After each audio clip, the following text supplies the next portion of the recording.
আসসালামু আলাইকুম। আমি একটু কাছ থেকে দেখি। এটা কিন্তু একটা মাতৃ গাছ।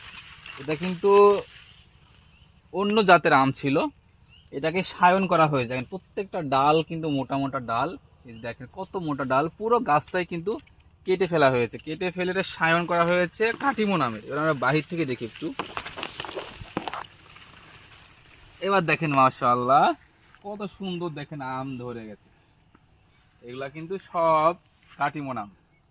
এখানে কিন্তু মা এবং সন্তানের মধ্যে পার্থক্য কি, মা কিন্তু অন্য জাতের, বাট সন্তান তৈরি করা হয়েছে অন্য জাতের। দেখেন কাটিমো নাম। পুরো গাছটা উপর থেকে দেখি আমরা একটু। পুরো গাছটাই কিন্তু সায়ন করে কাটিমন করা হয়েছে।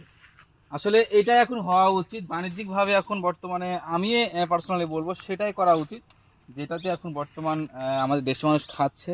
এবং লেট ভেরিয়েন্ট যে আমগুলা, এই আমগুলা কিন্তু দামও অনেক ভালো পাওয়া যাচ্ছে এবং স্বাদও তুলনামূলক অনেক ভালো।